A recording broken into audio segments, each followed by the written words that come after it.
Hey, hey, hello, hello, hello, hello. Good afternoon, good evening, everybody. If you're welcome here, if you're on this platform now, I say welcome, welcome, welcome to you. Please share, share the invite so that we can get many people to join us. I'm also taking some time to share the invite. Please share the invite, share the invite, share the invite so that we can have so many people to join us. I am actually sharing. So you're welcome. When you join me on this platform, you're welcome. You're welcome this afternoon. You're welcome this evening. You're welcome this morning, depending on wherever you are found on the globe. We are all welcome. Please share as you join me. I am also sharing. I'm taking up some time to share so that we can have as many people to invite, so that we can have as many people to join us today. So thank you for honoring me, and for being here this afternoon. I am taking 5 minutes to share or 2 minutes to share, to invite. I'm sending out the invites just to remind people that I'm on and I'm live. So you're welcome. Please, this is going to be an interactive evening. I will so much appreciate your comments. Please put in your comments, share your points of view so that we can discuss it. Let it not be me alone talking. I would like to share your points of view with others because we are in a learning process. Every day we spend time to sit and listen to somebody talk. We are learning something we will learn something very important. Even if it's one thing that you pick out of there, it's going to help you. You may never know what you're going to hear that is going to be life-changing. You may never know. So please do not hesitate to share this opportunity. If you're here, click the share button. Click the notification button so that whenever I'm on, you can get the notification. I'm on every Saturday, 3 p.m. Eastern Time, 2 p.m. Central Time, 5 p.m. Western Time, and 8 p.m. Cameroon Time. So please click the notification button. Let's have as many people join us as possible. Let us share ideas. Let's chat. Let's talk. Let's discuss. And Let's share ideas. Let's learn new things. I appreciate your time with me. I appreciate every second that you spend here with me. I do very much appreciate. I'm honored by that. And I want to encourage you to continue to join me, to continue to support me on this platform, to continue to share your ideas and send your ideas to me, send your requests, send your ideas, what you think to me in or out of this platform. So you can contact me on Facebook, you can contact me on Instagram with the same names. So I am available. And for those of you who have my number, you can contact me on WhatsApp. I am open. So thank you for being a part of this wonderful program this evening. I'm going to be talking, the topic was why women. My name is Lillian Take, for those who don't know me. If you're here for the first time and you're listening to me for the first time, my name is Lillian Take. I am a lawyer by profession, and I take an interest in educating women and motivating women to become financially independent. Because when women become financially independent, the world becomes a better place. When women are empowered, the society becomes a better place. The society evolves. Everything takes its place. So let's strive as women to become financially independent. Let's strive as women to be empowered. So when we do that, we are going to make this place a better place. So the topic for today was why women? Why women? Please, as we are about to start, I am sharing, I am inviting, I'm sharing. Please, you too, do invite and share. Click the notification button if you're listening to me so that when I come online, you will be notified that I'm online, so we can continue to work together, build ourselves, empower ourselves, and become better persons tomorrow and build a better society for our children. So please continue to share. You're welcome. Thank you. So why women? That was the topic of today, why women. I take an interest in talking to women. Most of it's not like I'm relegating the men to the background, or I don't want to talk about the men, but I am particularly interested in addressing women and their challenges. I am particularly interested in addressing women and their challenges. That is why I always talk about women. So if you see me coming up here, I'm going to be talking about something that has to do with women and how we have to better ourselves and how we have to manage our lives in every era of our life and wherever we are found on planet Earth. So the topic for today is why women. Please share with me why women. Send in your comments. I will be ready to respond. I will be responding to your comments, and we'll be sharing the ideas, reading your comments, and we are sharing the ideas together. Why women? I particularly chose this topic, why women, because as per me, women have so many challenges. Women have so many challenges. I'm going to stop sharing, but for now, I'm going to stop sharing. For those who have already received the invite, that would be good. I'm just going to continue. So why women? It was a topic that was carefully chosen. Why women? Why women? Because women turn to be blamed for everything that goes wrong in the society. And I have been wondering, and it has been puzzling me, why women are supposed to be blamed for everything that goes wrong. And when everything goes right, the men, they take the glory. The men, they take the praises. The men will say, oh, just a simple example. When you bring up a child, when that child becomes successful, the husband claims the child. Oh, this my son is very intelligent. I'm so proud of my son. This my daughter, I can say everything about her. In fact, she's just like me. But when that child goes wayward, the next thing is, come and see what your daughter is doing. Come and see what your son is doing. I don't know where you got this child from. I don't know whose child is this. In fact, sometimes I'm even tempted to wonder if that child is my child. So why is it that when anything goes wrong, it is the woman, and when anything goes right, it is the man? Why is it like that? Those are the things that we want to look at. Why do the men think that a child who fails in life is the responsibility of the mother? Have they ever looked into their own role as fathers and what they have to do? Did they take time to examine what they did as a father? Did they take time to go through their life challenges or their shortcomings, what they failed to do? Did they take time to do that? They have to take time to realize and to evaluate what they failed to do, which must have affected that child negatively. But that's not the case. And society does not look at it like that. Society does not look at it like that. Society puts every responsibility over the woman. So in this world of today, the world in which we are living in today, women, women have so many problems. Women face social, cultural, and economic barriers to equality all over the world. Socially, there are barriers to equality. Culturally, there are barriers to equality. Economically, there are barriers to equality. So the woman has a problem, a serious problem that has to be looked into, because the men have dominated this society and they take all the glory, and women are struggling from the background. You see women all over the world talking about equality. It is because inequality exists in every field of life. Socially, there are inequalities. Culturally, we are going to look at those things differently. Economically, we are going to look at them. So in the social sphere of life, you will see that women are faced with so many difficulties. Those women who have even struggled to go to school and who have struggled to become something, in society, they are not even respected. The worst thing is that if you are not married as a woman, nobody respects you. It doesn't matter who you are.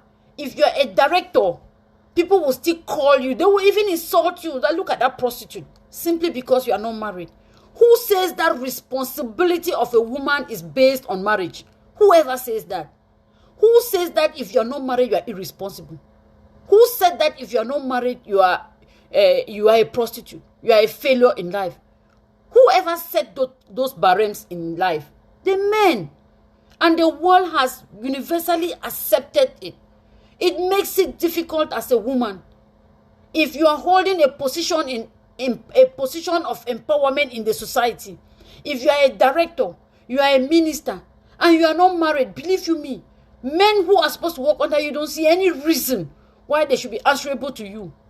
Some of them even go as far as disrespecting you because you are a woman.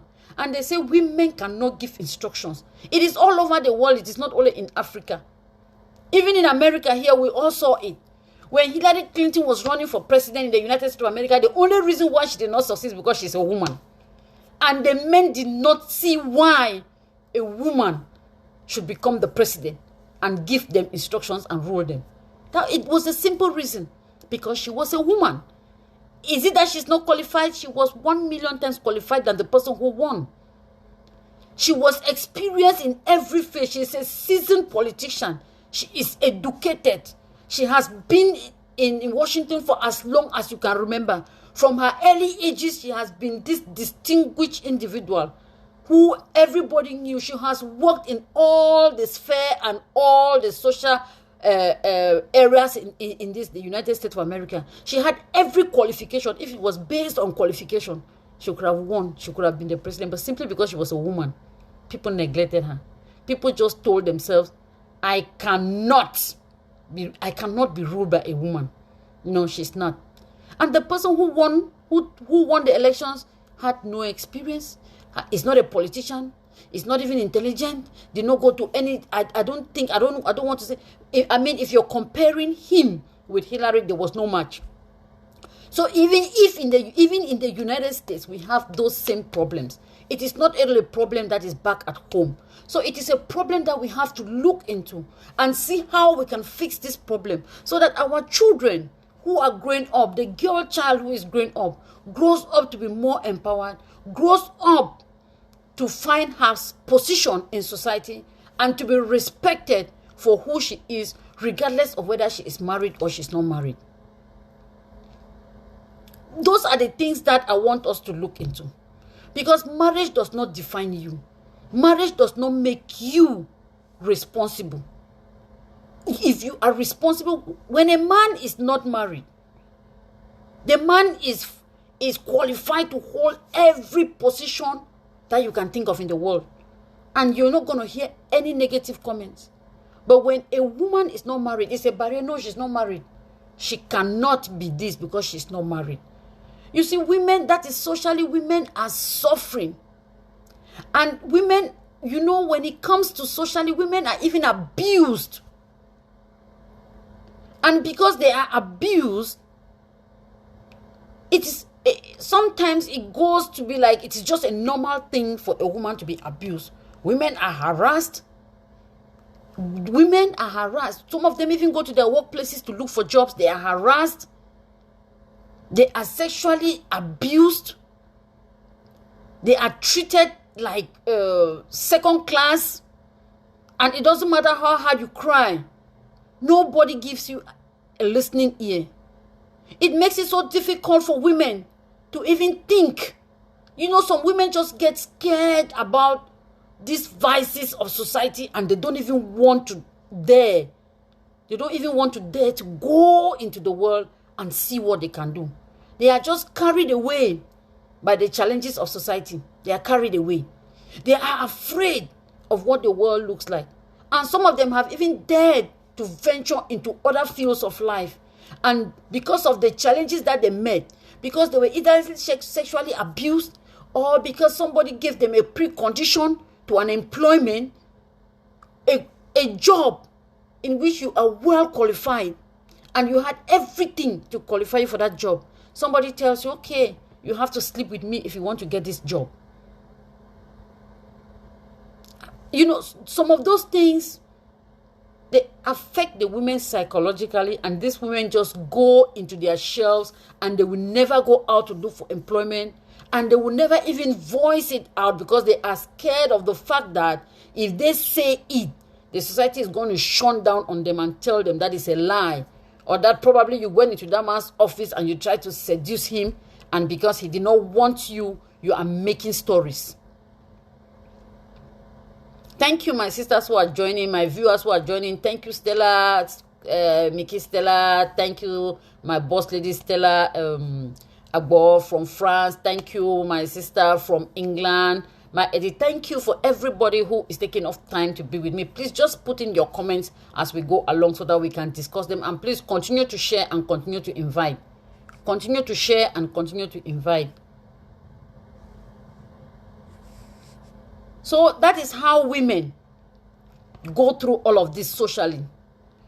Some of these things, they scare them. So why is it? What are we as women supposed to do as a force to try to better these conditions socially?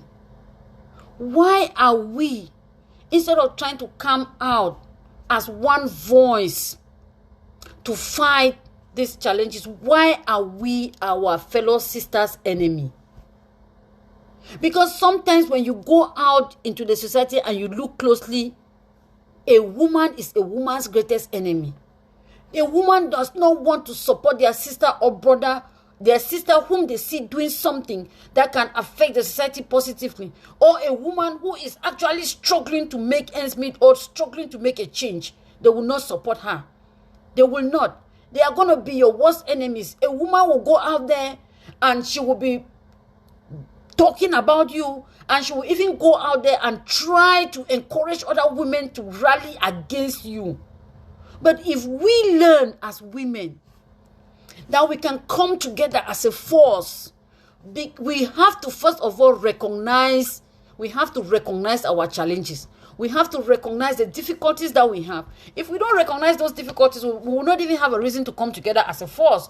We want to be working as an individual, and we want to stand as individual, and everybody should look up onto you as an example. But please, those of us who have succeeded or who have tried and attained a certain level in society and who know these things, we can also help those who did not have the opportunity to get to this position, to educate them, bring them together, teach them. Let us rally as a force, because when we rally as a force, the world is going to be a better place.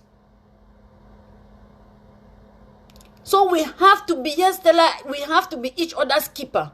We have to encourage each other. If we see a sister who is trying to do something, let us come up as a force. Let's come up as a force and see what we can do to encourage that sister. Because believe you me, when a one woman succeeds, she's going to be up there and trying to bring up all the other women who are down there. Because we have to create that mindset. We have to understand that when a woman is educated, the society becomes a better place. If you have a percentage of women increase, that's education of a percentage of educated women increased in the society, this place is going to be a better place. Yes, my Edith, it is a wake-up call for women. We have to find out why we have to become a force. Why is it that we are relegated? Why is it that everything, all the blame is on the women? It's because even when you find yourself in that situation, the women don't even support you. If you go somewhere and you go to court and you complain that you were raped, especially back in Cameroon, and you complain that you were raped, the first person who is going to stand against you is a female judge. Is it shut your mouth? What did you go to do there? It's the female judge. Knowing that it is very difficult to prove rape, very, very difficult to prove rape, criminal, that is to prove that you were being raped. They are supposed to listen to you and try to find out what these issues are. Because believe you me, those things traumatize women. They do traumatize women. Women grow up with this trauma, especially in our developing countries where we are not even allowed to talk about things like that, not to talk about sex. We are not allowed to talk about things like that. These women grow up traumatized, and you see some of them are even affected mentally. They are depressed. They have lost self-confidence, and they put themselves in a very difficult situation. And when they happen to get married, they become a slave to that man. Because they think that they are no good and they are not better.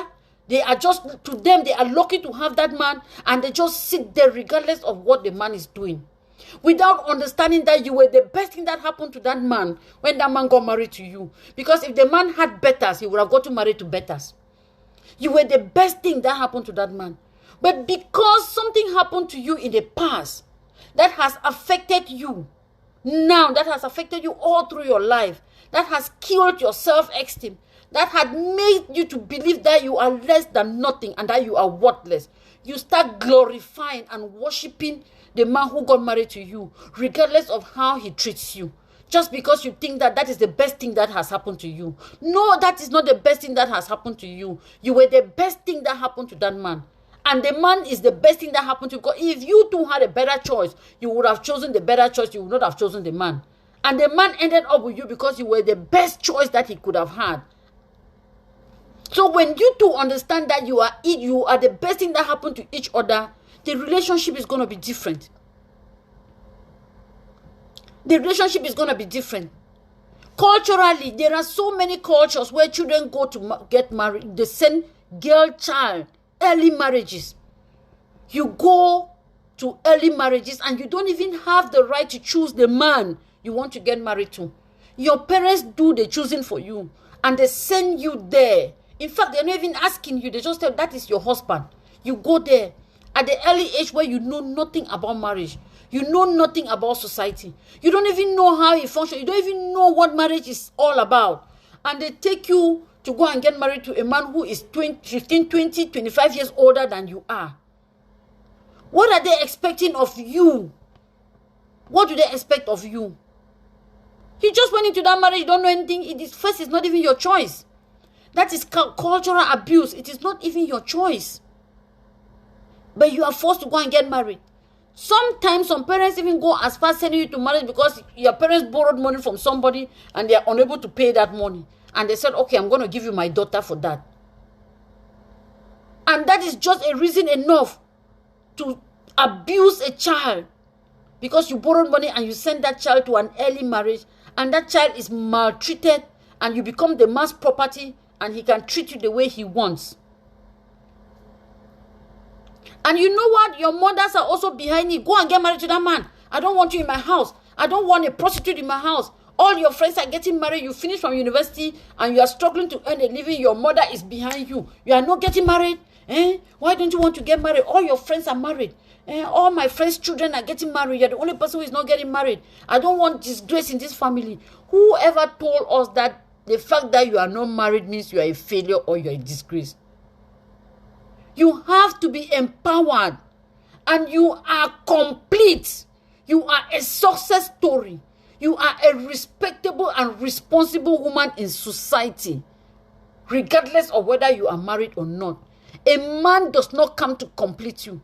A man just comes there as a companion so that you people can sail through life together. So until we women understand these things and stand for our girl child, these things will continue to prevail. We have to understand these things as women. Stand for one another. Stand for one another. My sister, we have to fight against all that. Let's keep fighting. I'm telling you, Aunt Phyllis said primitive system. My dear, we think that we actually call it primitive system, but in this 21st century, those things are happening. Those things are happening. Those things are happening, but when women come together as one voice and we stand against those things and we say enough is enough, we are going to be respected in society. We are going to gain the place that we actually deserve in the society. We are. And if we are not psychologically stable, we will not be able to do that. Thank you, Assurance. That's so true. Thank you so much. Thank you, Uncle Sonny, for watching. Thank you for joining me. Yes, my boss lady, we have to bring our voices together to bring a change. Because we cannot bring forth a change when we don't even agree. Women, let's come up as a force. Because when any wind passes, the people who get touched the most are women. If those decisions are supposed to be made by men, women get touched the most.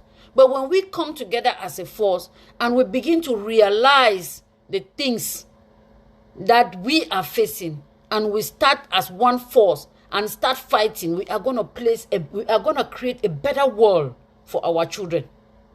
Our girl child who is still growing, we are going to give them the respect, the position that they deserve in society. We are going to teach them that you don't need to get married to become successful. The reason why this mentality is affecting so many people is that you see women get into marriages not because of the right reasons, just because they want to get married because they are afraid of what society will say, or they are afraid of what their parents will say, or people will mock at them because they are not married. So they don't even know the reason. They know that this man is not the kind of man I want to get married to. But because they think that they are running out of time, because they already give you a time limit within which you have to get married. Whoever set that time limit, I don't know.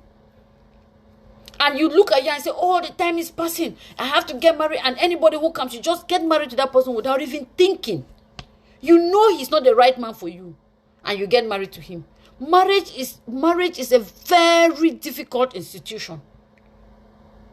They say in law that marriage is a necessary evil. That is when you even get married to the man you love. So what more of you getting married to the man you don't love, but you just get married because you want to get married to meet the expectations of society? What are you expecting in that house? That is somebody that you're going to spend the rest of your life with. How do you think things are going to move? How do you think you're going to be happy? You have to think about happiness. You have to think about making the right choices before you get married. Not every woman was meant to get married, my dear sisters and my sisters. Not every woman was meant to get married. If you look at the ratio of men to women, there are many women. There are 60% of women as compared to 40% of men. So if everybody is supposed to get married, you know that there are 20% of women who will not get married. It's not every woman who is meant to get married. Not every woman. Not every woman. And this mentality that we have, those of us who grew up a culture, especially back in Africa, when you were born, they started teaching you that the man is the king, and that you, the woman, you are supposed to be subordinate to the woman. When it comes to doing some house chores and everything, the man is not supposed to be doing, and you are the girl, you're supposed to be in the kitchen, cook and serve your brother.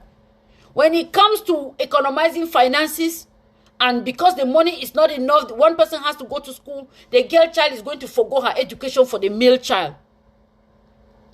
She will stay home and cook and then get married because her place is in the kitchen. And she's going to forgo her education for the male child to go to school. When it came to, and your mothers will even do that unconsciously, not even knowing that what they are doing is just continue to empower the men, to tell them that you have to behave the way you are behaving. And they grow up to think that they are the lords, and that whatever thing that they say, we women will have to accept and just go the way they are going. If they tell you to sleep on the ground, you just have to sleep. If they tell you to back, you just have to back because the man has spoken. Or you come to here, or if they have to serve, you have to serve you.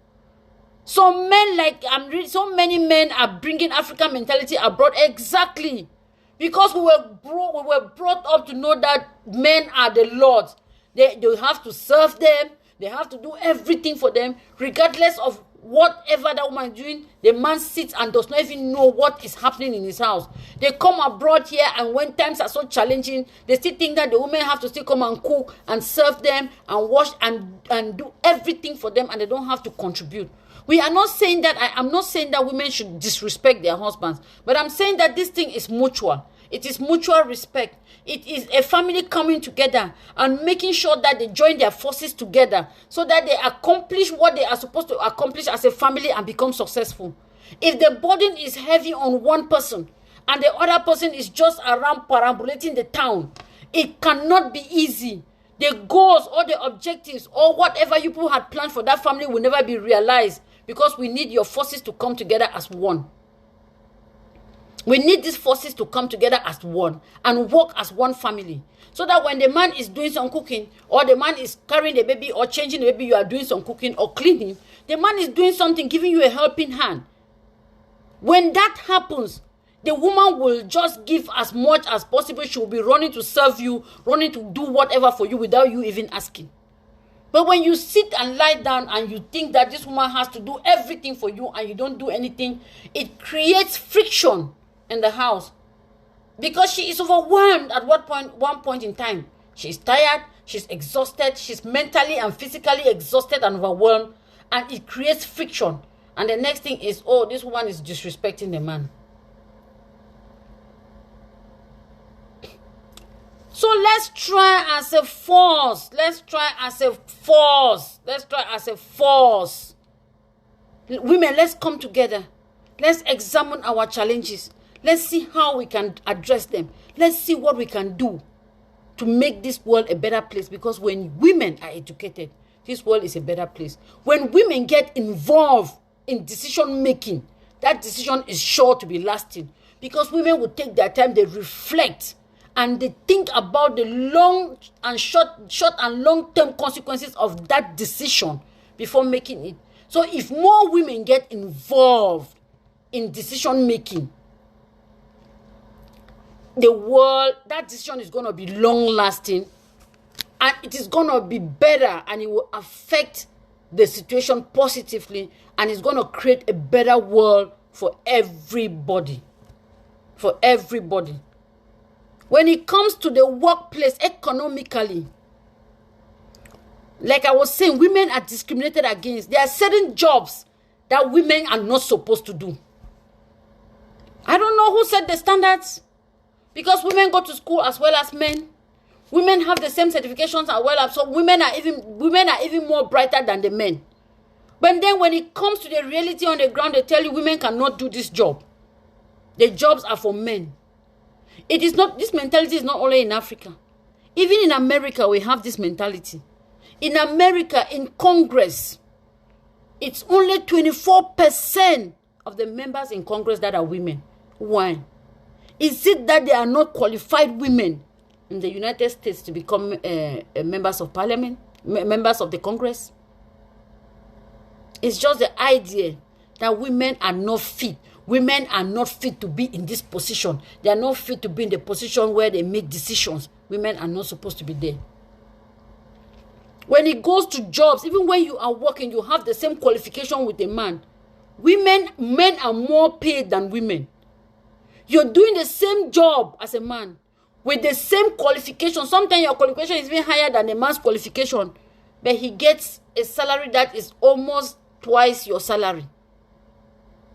Why is it like that? Is it that the woman is not efficient enough? Is it that the woman does not have qualification? Is it that she's not apt in doing her job? It is just because of societal norms. Norms, I don't know who created those norms. Because in fact, what a man can do, a woman can do better. So it's high time we start telling the men that we can do better. We start vying for positions. The reason also why we are not in positions of power is because we don't vie for those positions. We are already defeated because we have assimilated the norms of society. And we are already, your mind functions the way you tune it. The things that you hear most and you believe them, that's how your mind functions. So we are tuned to believe that, no, this position is for a man, I cannot vie for it. Even if I vie for it, they are going to give by the man. No, I'm not even qualified to do it. They will not even vote for me because I'm a woman. And because of all of those things, and some of us, because of the things that happened to us while we were young, especially some of us, most people in Africa, so many children get abused in Africa as a girl child by their cousins, their uncles, some of them by their fathers, by relatives, by friends, by neighbors. They get abused. But because of the taboo of telling somebody that you were raped, we die in silence. Sometimes your mothers even go as far as knowing that your parents or your father is abusing you sexually. But because she wants to preserve the family name and protect disgrace, she will not let anybody hear. But she'll tell you, please close your mouth. Don't say anything. And you die with it. We die with it. So when you grow up, what happens? Your self-esteem is killed. You are reduced to nothing. You think you are worthless. It affects you whether you like it or not. And no matter how educated you have become, you don't have confidence in yourself to go out there and stand out and vie for those positions. Yes, assurance, vie for those positions. Because when women are in position of powers, they are going to make the better decisions. They are. So why can we not go for those jobs? It's a call to women. It's a call to all of us. Let's not be scared. Let's go for those positions. If it's to campaign, go for them. If it's to apply for those jobs, go for them. We can make it. We can get those jobs. And we can do them better than the men. We can handle those jobs better than the men. We can. And do you know that when women are in those positions of power, they, like she said, will make better decisions and the society is going to become a better place? Do you know that when a woman is financially empowered, the society is a better place? Why? Because when a woman is financially empowered, 90% of her income is reinvested in her family. 90% is reinvested in the family. Feeding, taking care of the children, clothing them, making sure they are happy, doing small things. 90% of that money is reinvested in the family. While the men will invest 40% of what they get in the family. And when they invest that money, the burden is shifted to the woman because she is the one to make the decisions, to follow up. If the man makes the decision without even consulting you, and he tells you that I have made this decision, it is your duty to follow up, to make sure that it is well executed. If it's not executed, the fault is yours. I don't know why I got married to a dull woman. Why do I have this woman in the house? A simple assignment that I gave her, she cannot even do. But if two heads are together, those things will be done better. So women, let's vie for those positions. Women go to look for jobs, they are sexually harassed. And nobody says anything about it. It's a call to women. If you are sexually harassed, speak out. If you have been sexually abused, speak out. Because if you don't speak out, this thing is going to stay in you. It's going to kill you. It's killing you mentally, morally, psychologically. And you start thinking that you are worthless and you don't do anything. Speak out. There will be women who will fight for you. Speak out. Express yourself. Don't die with it. So if you have been sexually harassed or something of that sort happened to you and you are dying with it, please speak out. Share your experience with others. Share your experience with others because that experience is going to help. It's going to help others. Just by simply sharing your experience, you are motivating somebody who is dying in silence to also come out and talk about their situation. And when that situation is addressed, I'm telling you, it's going to be like a burden that has been taken off your shoulder. You're going to feel lighter and you're going to regain your self-confidence. And you're going to start understanding that you can go back there out into the field and do whatever thing that you could do and gain positions in every office or in every position that is out there. You will start thinking of yourself in a different light and you will start seeing yourself a success story and you're going to do things differently. Some women in their homes are even sexually abused by their husband because they were told that when you go into your marital home, anytime that the man wants sex, you have to give it to him. Whether you are comfortable, whether you are feeling fine, whether you are sick, whether you have headache, whether you are retired from work and you just want to take a few minutes of rest, because the man wants sex, you have to give it to him. And believe you me, the contrary is true. When you, the woman, feels like having sex, the man is not even there. He's tired. Oh, I'm tired. Oh, I cannot rest. Sometimes he's not even there. But we're made to think or to understand that that is what it's supposed to be. And when you say that you are not ready, they will force you. They will sexually abuse you. That is still rape. Rape. Sexual intercourse is supposed to be an understanding between the wife and the husband, where emotions are mutual, and then you can enjoy whatever thing you're doing. But that you are there just to satisfy us, as an instrument to satisfy the want of your husband, then the whole idea has been misconstrued. So women, sit down and talk this thing out with your men. And if your man is sexually harassing or abusing you, do not be scared to say it. Most women have been battered by their men, and they are even afraid to open their mouth and say it, because they are scared of what the man is going to do to them if they say it to somebody. You cannot live your life by being scared of what a man is going to think. You have to define you and make you and start functioning, because when you build your self-esteem, when you develop yourself, you start understanding who you are. You start understanding your worth. I bet you even your home is going to become a better place, because you're going to understand the position that you hold. You're going to know what you are supposed to do in that home in respect to keeping your relationship alive and building that home. Because the honors of the burden is on the woman. If you want a successful home, whether we like it or not, every successful marriage, the woman is supposed to make sure that marriage is successful. We have a greater role. What I'm trying to say is that we have a greater role to play in every successful marriage.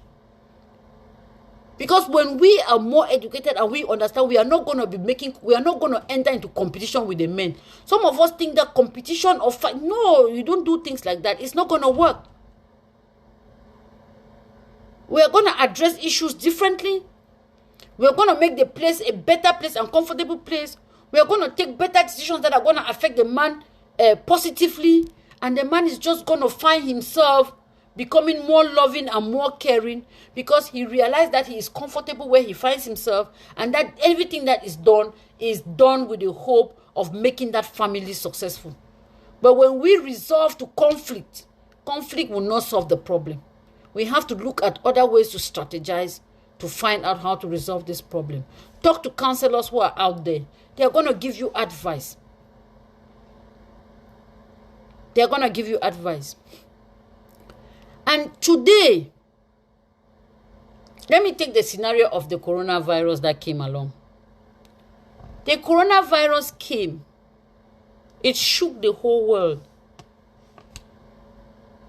Everybody was affected by the coronavirus. But do you know what? The women were more affected by the coronavirus than the men, especially economically. There are so many reasons why it is like that. If a family, a husband and wife have to come together to decide who is going to drop out of their job because their children are back at home, they are not going to school, somebody needs to follow up with their assignments. Somebody needs to make sure that they are attending classes from home. Somebody needs to prepare food for them, and you cannot just leave them at home by themselves.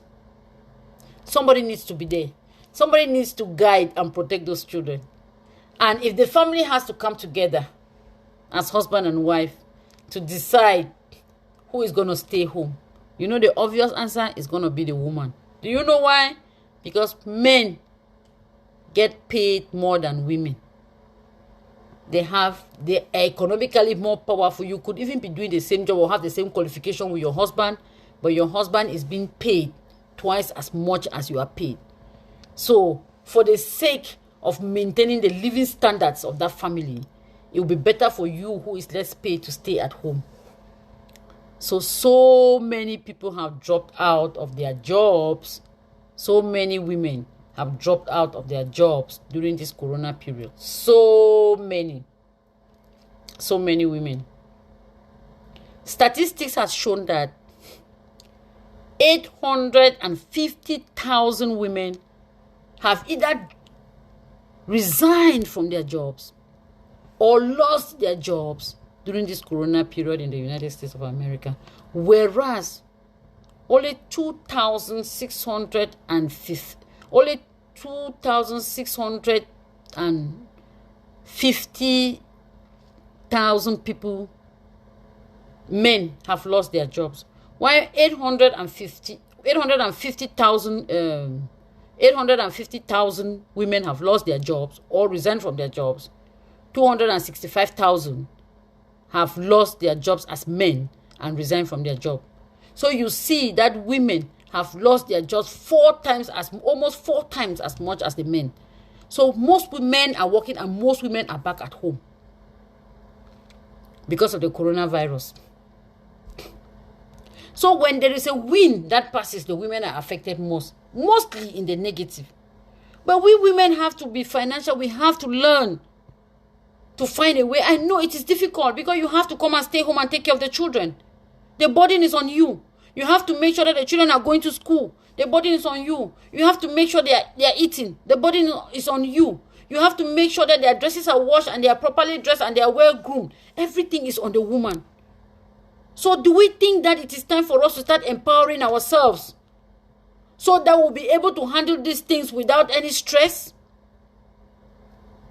Do you think that it is time for us to also make our voices heard so that we can start being treated on the same level as men, so that we too can become financially independent and economically powerful, socially stable, and culturally at the same level with men? We have to raise our voices and make our voices heard.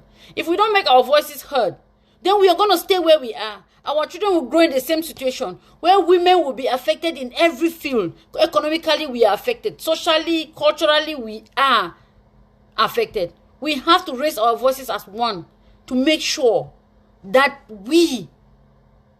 our voices are heard so that we can start being a part of decision making in every society in which we belong. We can start making laws that will favor, or not even favor, making laws that are better for everybody. You know why? Because we consider the men as our children and we consider the female girl as our children.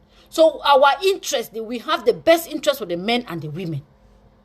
So when we get ourselves into those places of position, we will start making decisions that are going to influence us, and we are going to become a better force. And we will become a better place. So women, can we come out? Let's come out.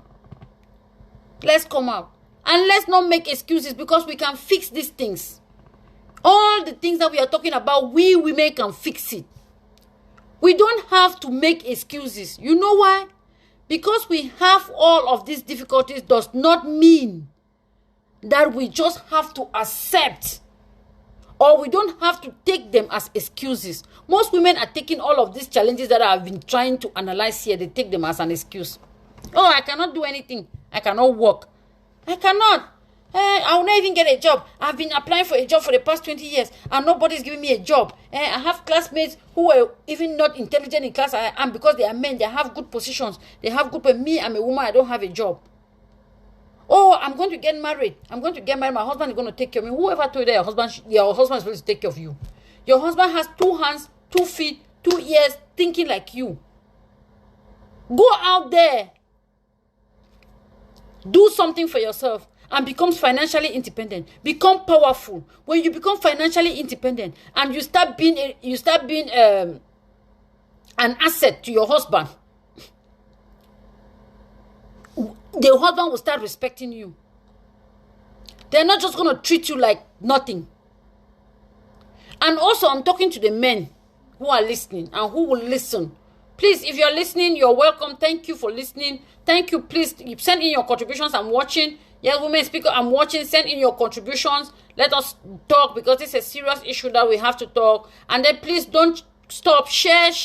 Continue to share and continue to invite as many people as possible. Continue to click the notification button so that when I come up every time, you should be able to see that I'm on and you can join me, and let's see how together we can continue to talk and find ways and exploit different ways of empowering ourselves and making our voices heard, so that we can live a better tomorrow for our children, for our girl child, or for our girls, for our children. So share. Thank you for sharing. Like I said, I was also going to talk to the men. There are so many women out there who have sacrificed so much for the families. These women have sacrificed their education. They have sacrificed their goals, their dreams, their profession, whatever they had in stock. They sacrificed them to stay home and take care of your children.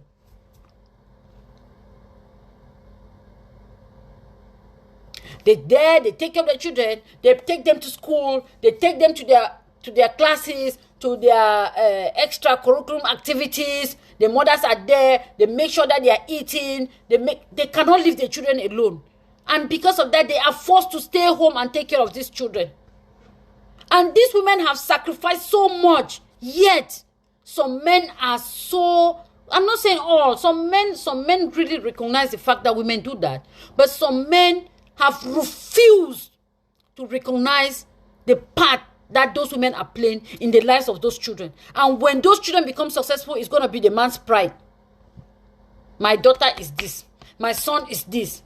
And they didn't see the work that woman did. She sacrificed her life and everything to stay home. And at one point in life, you start insulting her. What are you even doing in this house? What is your wife doing? Nothing. She's not working. She's a stay-at-home mom. And when she comes to ask for something, and you don't even think that job that she's doing, she deserves a salary. And when you give her some small money, you think that you're doing her a favor. No, man. That job cannot even be paid. You know, to be a mother, you cannot even pay her. You are supposed to shower her with all the love and all the care and everything, and respect her and put her in a comfortable situation, because what she has done to you is immeasurable. She can never be paid. If she wants to put a value to whatever thing she did to those children, she can never be paid.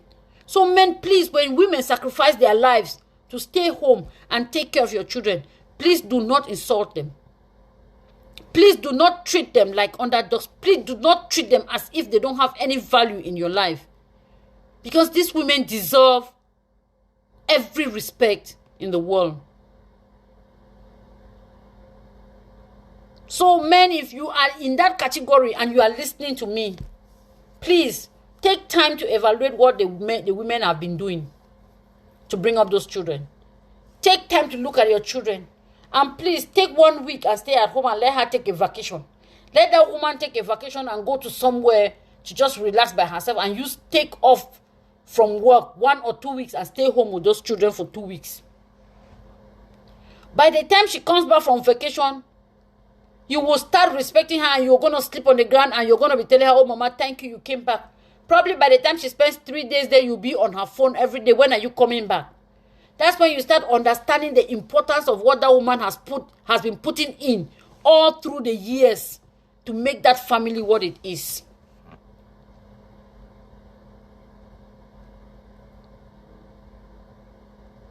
But still then, that is not an excuse. Women, let us not make excuses. Because we are more than that.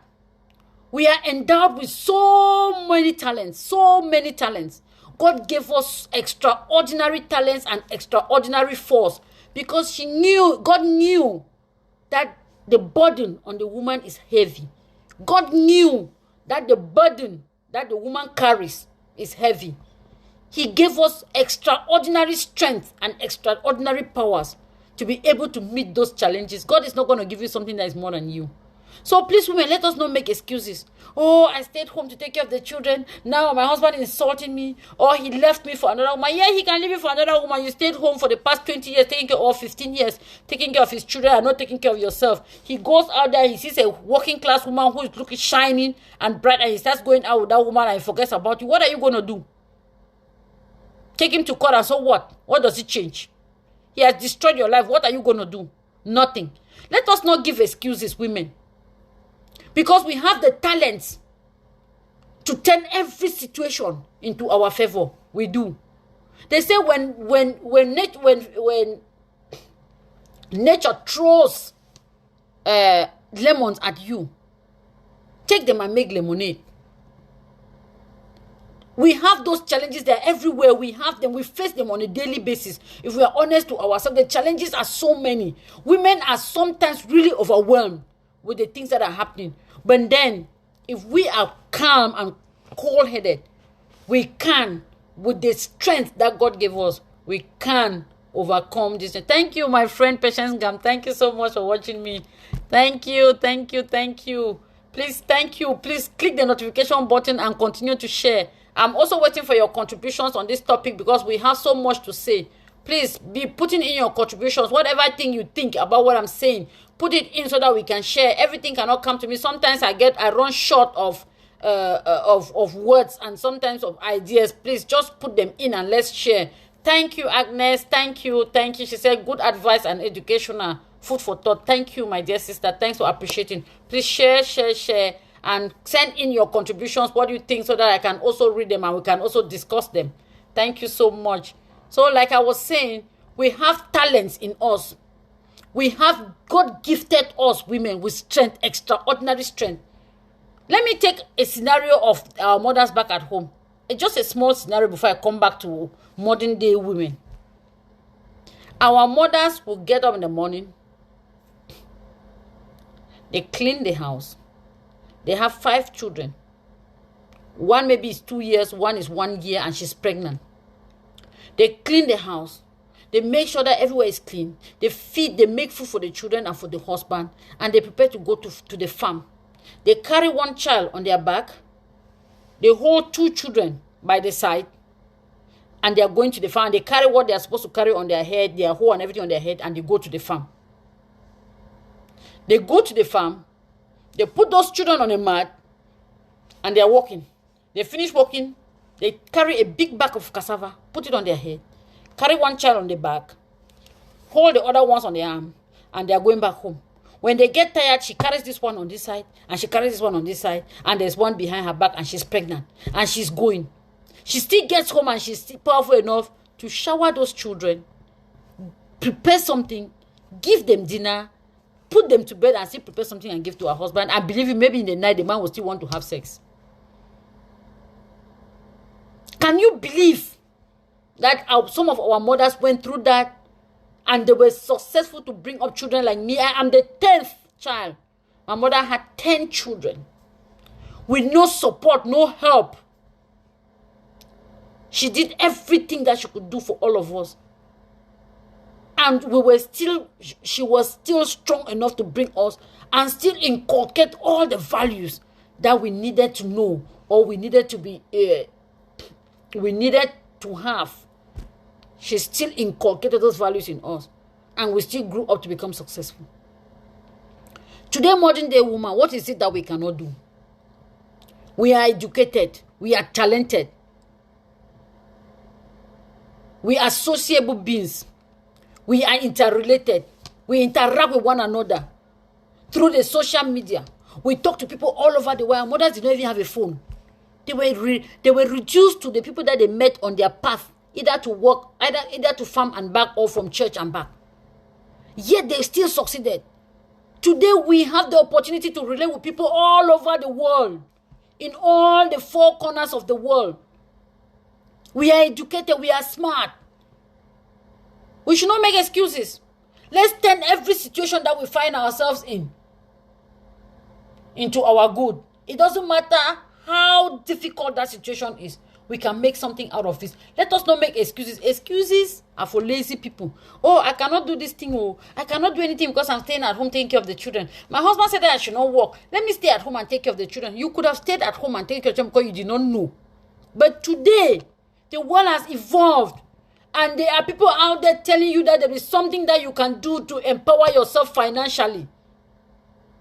If you went to school and you have all the certifications in your hand, use that knowledge and develop wealth, create wealth for yourself. Do something that can make you financially independent. Be your own boss. If somebody does not want you to come and work in their company, damn the consequences. Because you know what? You're going to be investing your talents in building that person's dream. Can you use those talents and build your own dream? Yes, you can. You have the ability to do it. You have the skills. You have the know-how. You have the relations to do it. Sorry, you have them. You have everything that you need to use your talents to build a successful business or build wealth for yourself and for your children. You know where the challenge is? You don't have faith in yourself. The fear of the unknown. You are afraid. What will people say? What if I fail? What am I going to tell people? What if my friends laugh at me? What if I want to come and make this talk like that and nobody comes to listen to me? So I better don't even come up and say anything. Let me just stay. What if some people criticize me? Or what if I make a mistake and some people criticize me? What am I going to do? My dear, believe in you. Believe in yourself. And strive to be a better you every day. You are not in competition with anybody. You are in competition with yourself. What people say don't matter. It's what you think that is good for you that matters. Because people will say, if you stay at home, people will talk. If you go out there, people will talk. If you are married, people will talk. You are not married, people will talk. If you dress well, people will call your name and talk. If you don't dress well, they will talk about you. So there is nothing you're going to do that people will not talk about you. And if you come to the public, be prepared to receive every blow that comes your way. You know why? Because if you are a plum tree and there is no black tree or there is no black plum up there, nobody's going to be throwing a stone up there. Somebody's only going to throw a stone up there when they see a black plum.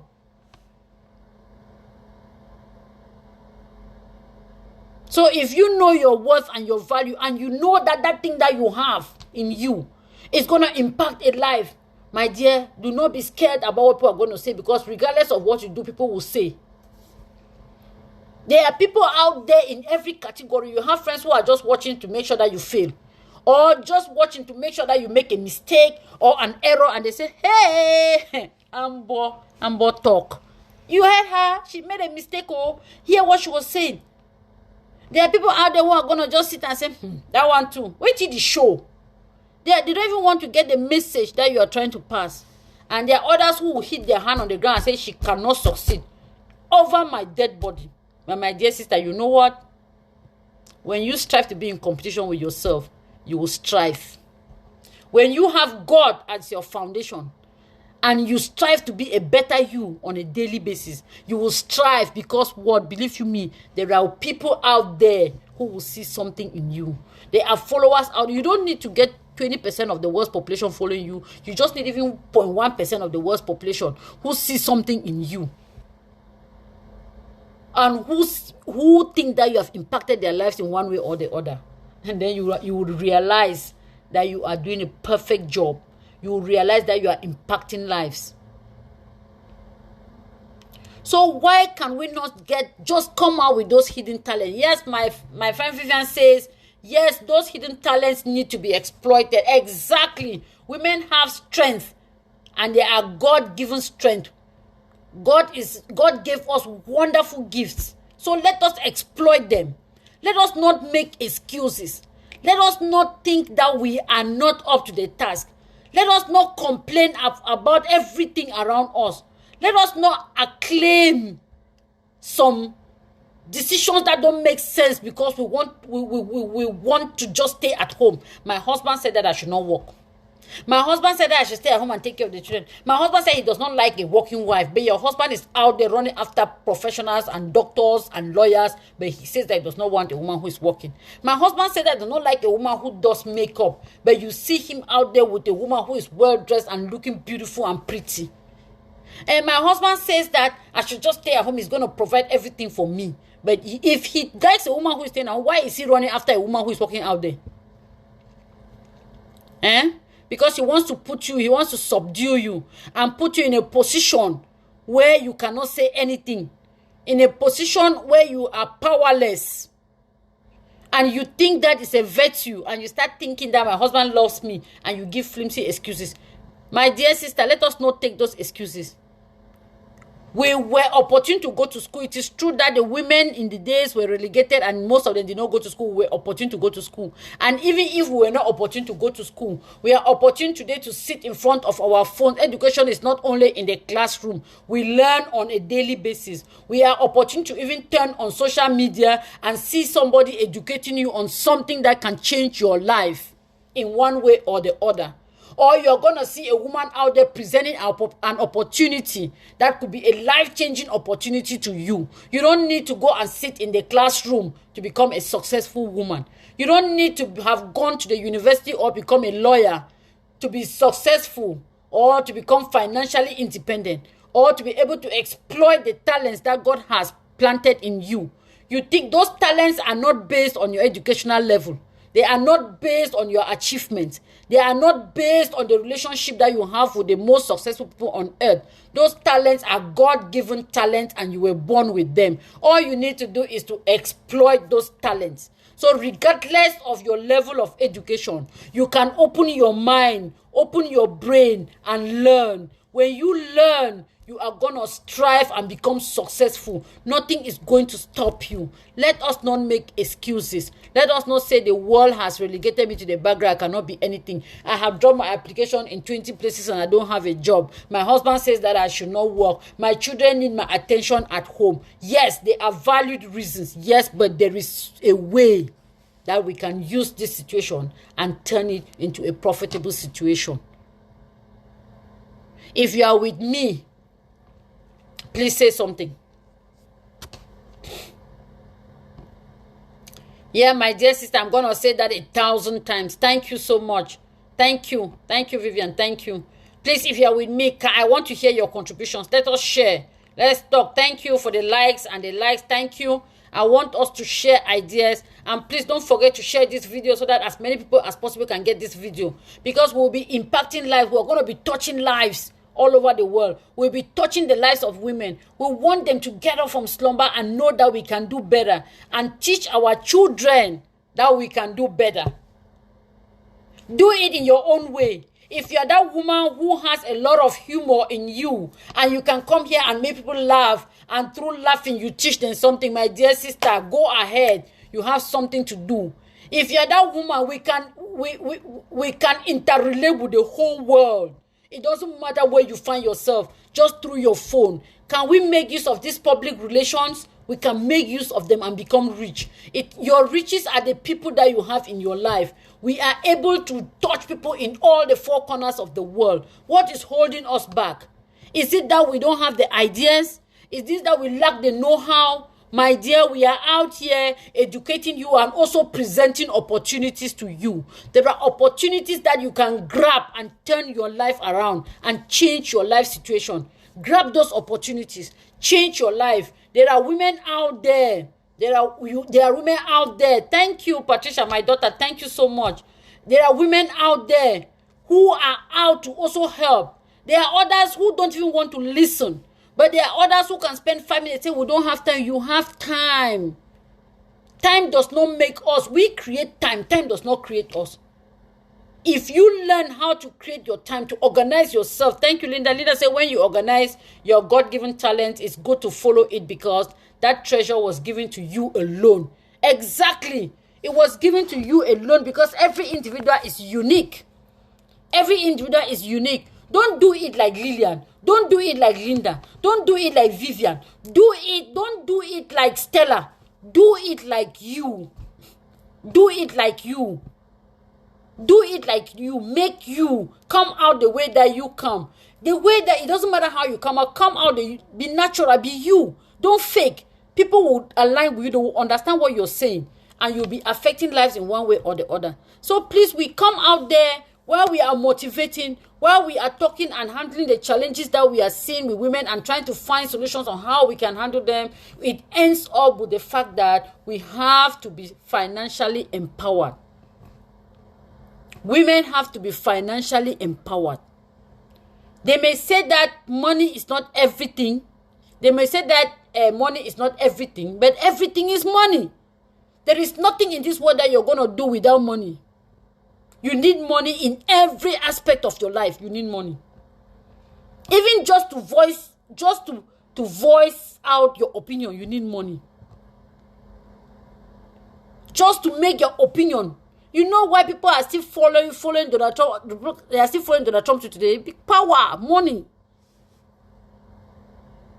For you to make a point in your home, in most homes, I'm not saying that they are not good men. I'm just talking about the cases where we find ourselves in this position. For your voice to be heard, you need to be financially empowered. Because when the man is the one that finances, he dictates the tune. They say he who plays the piper dictates the tune. You cannot take certain decisions. Your contributions are not important.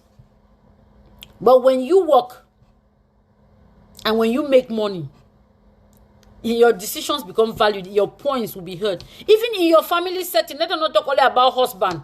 In your family setting, where the family sits together and they are making decisions, who makes the decisions? Those who have the money, they make the decisions. Those who pay the bills, they make the decisions. You can be in that family and you have a PhD, you don't have money, you don't have any decision to make. You don't. You can be the first child and the last child is the one sponsoring, she's the one to make the decision because money is coming out from her pocket. So it is something, whether we like it or not, that is what it is. For you to have a voice, we need to be financially independent. So let's work on our financial independence. Let's begin to motivate ourselves.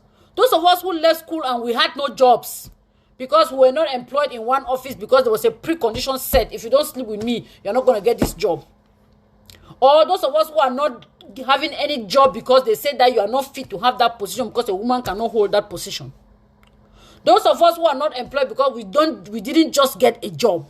Some of us are not employed because we didn't even go out to look for the jobs. We put in 5 applications and we were not given an opportunity and we said, I have tried. I'm not worried again. So many of us are out there, women. Hey, thank you, my sister, Madam Atabongaken. Thank you so much. I'm here talking to women, advising women, encouraging women that as a force, we can come together as a force and make this world a better place. We can come together as a force and make decisions that will influence our lives and the lives of our children to come and create this world a better place for women and create an equality between men and women in this world. Because women have been relegated to the background. Women, there's inequality socially, culturally, and even economically between men and women. So we are trying to see how we can fill the gap in our own small way. And until we come together as a force and support one another, we will not be able to make it. We have to be each other's keeper. Let's rally behind women. When we see somebody, our sister doing something, let's rally behind her, push her so that she can be successful in whatever thing she's doing in their different domains. They have different talents and they are doing things in their different domains.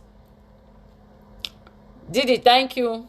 Thank you. Thank you for watching. Thank you for your time. Greetings. So, let us wake up from sleep. Let us also become an asset to the home. Let us become an asset to the home. Let's help our husbands out. Let us not just sit at home and think that our husbands we are going to be a liability to them. We don't have to be a liability to them. We are living in an environment or in an era where we can as much as contribute to the running of our home. 50-50. There is nothing wrong with that. 50-50. Sometimes you are even in a better position as a woman. Why not? Support your husband. Why not? Why is it that when women make more money sometimes than their men, the men tend to have no voice? It's the same thing anyway. When the men make money, women don't have a voice. But women, we are better than that. We are mothers.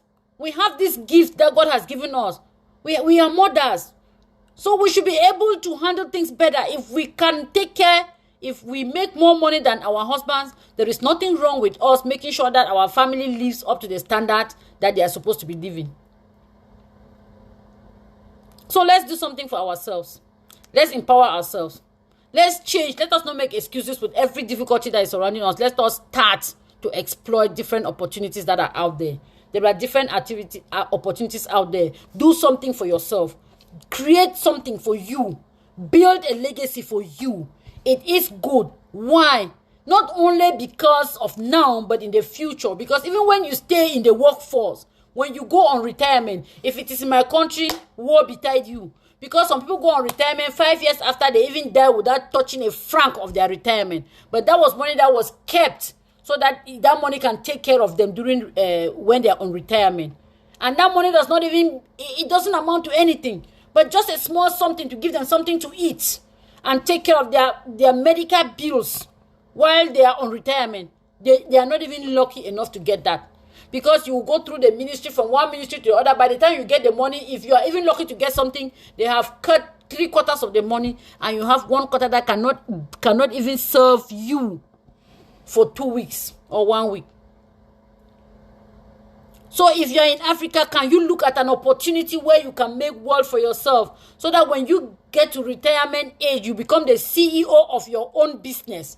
And when you get to the age of retirement, instead of you working for money, your money starts working for you, and you live the life of your dream. You go to every vacation that you wanted to go to. You take care of all the medical bills that you want to take care of. You eat whatever you want to eat and take care of your health the way you want to do it. We can do it. Let us start exploiting those opportunities now. Let us exploit them everywhere. Let us exploit them. When you see somebody talking about an opportunity in Facebook and you like the way you see that person, call that person and talk to that person and put your efforts, become a part of that company, and you will learn along the line. It is hard work. It is consistency. It is determination. It is learning on a daily basis. It's developing yourself on a daily basis to become that successful CEO of your own company. That tomorrow you can even go without a high school degree. You can employ an accountant to come and be an accountant in your business, and you start paying them. It's not impossible. Because you know why you look for an accountant? Because the money that you'll be getting will be overwhelming, and you need somebody to manage it for you. It's not impossible. So while we are young, can we do that? We can put in a lot of effort, a lot of energy. We can work hard. We can invest in an industry, in a more multi-level marketing industry, which is producing the highest number of millionaires in the world today. We can invest in that industry and become our own CEO, build our business in all the 4 corners of the world, in every continent on planet Earth, from the comfort of your home. And you have businesses all over the world.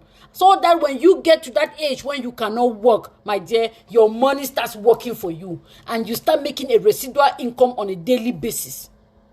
Is that not worth the trouble than putting in your energy? Every day you're going to work for somebody. They are giving you quarrel letters, demand explication. Every day you went to work late. Why are you late? Stress at everything, but you're putting everybody to build somebody's business. And worst of all, if it's a private sector, you go on retirement, you don't even have pension. So how are you going to live when you go on retirement?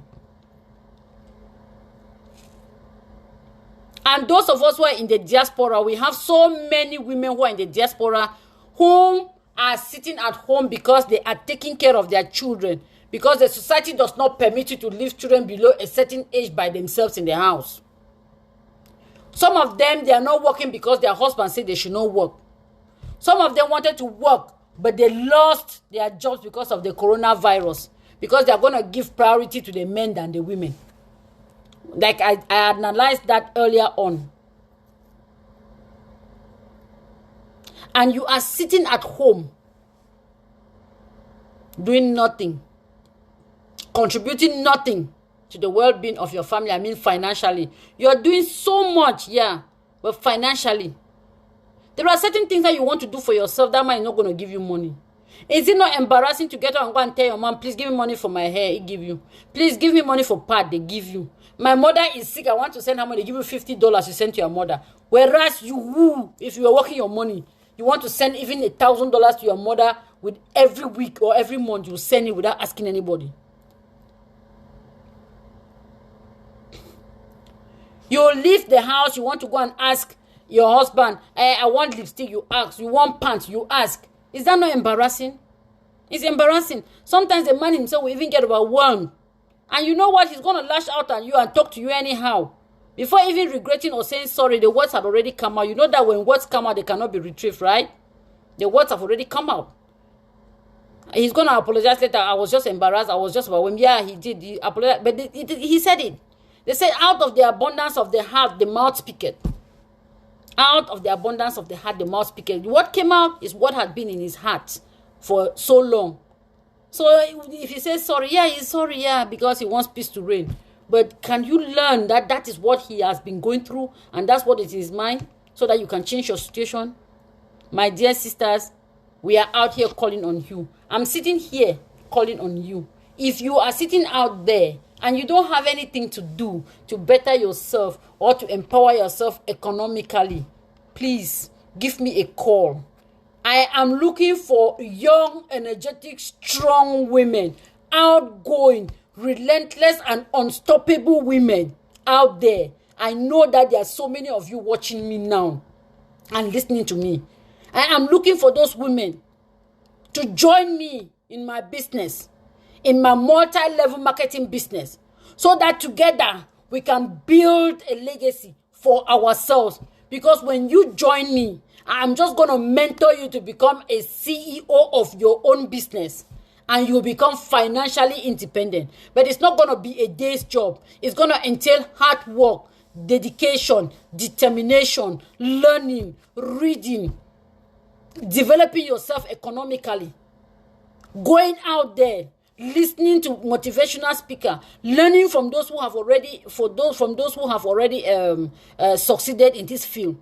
My dear, there is nothing. Education gain on the field can never be challenged and it can be compared to nothing. Education gain in the classroom is completely different from the education that you gain on the field. When you graduate as a lawyer, you get to the field, I'm telling you, whatever you're doing on the field, you have to start afresh. You start learning as if you never had a degree. It's the same thing that happens. So the education that you are going to gain on the field, there are motivational speakers out there. There are people telling you about how to grow your businesses. There are people telling you how to get in touch with people. There are people telling you how good this business is. There are people, it is not a lie.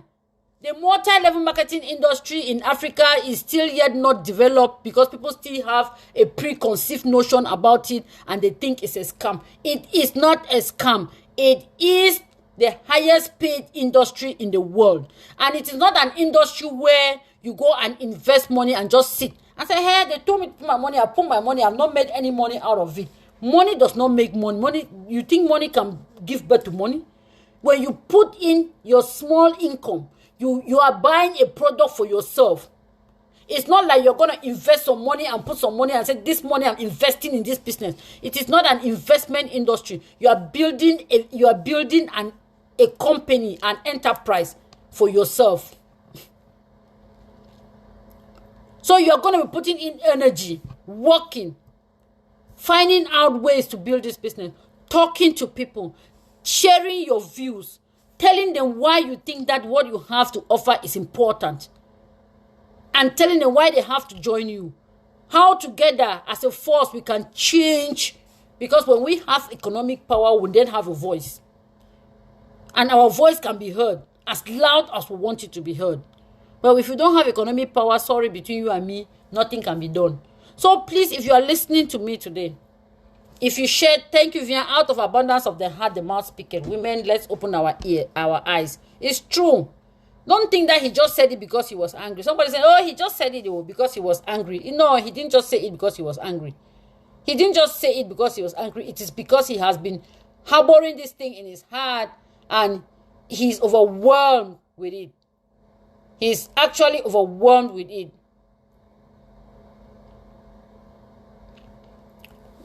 Yeah, I have my... Yes, thank you. Agnes said women should never quit and say no to torture from our husband. Yes, we should say no. And until we decide, because you know what? If you don't even love yourself and respect yourself, your husband cannot love you more than you love yourself. And he's not going to respect you more than you respect yourself. So we have to say, you tell people the way you dictate the pace on how you want people to view you and respect you. So if you say no, that no is going to be no. We can stand up for it. But let us look for smart ways to say no to this. Let us work smart. Let us make world. So if you are at home doing nothing, I don't care the scenario. I don't know what happened that you are at home. There is hope in the horizon. You can do something to change your situation. Join me in my multi-level marketing industry. I work with an international business company that is situated in Malaysia. I promote their products and I get paid for promoting those products. Those products are not just mere products, they are life-changing products. They are products that they are regenerative and curative therapy medication products. They are natural, they are organic, they are pure. It's nutrition to our health and to our soul. We encourage everybody who is 35 years and above to start rebuilding their system, because as we grow older, our cells are getting damaged along the line. We develop all kinds of sickness because of cell malfunctioning in the system. We develop all kinds of illnesses. Those of us who go out there working, we work 16 hours without resting. We get stressed out. We are overwhelmed with stress. We get tired. We have headache, stress, every kind of thing that you can think of. I am into an international business that helps to promote products that are going to bring you relief from these health challenges.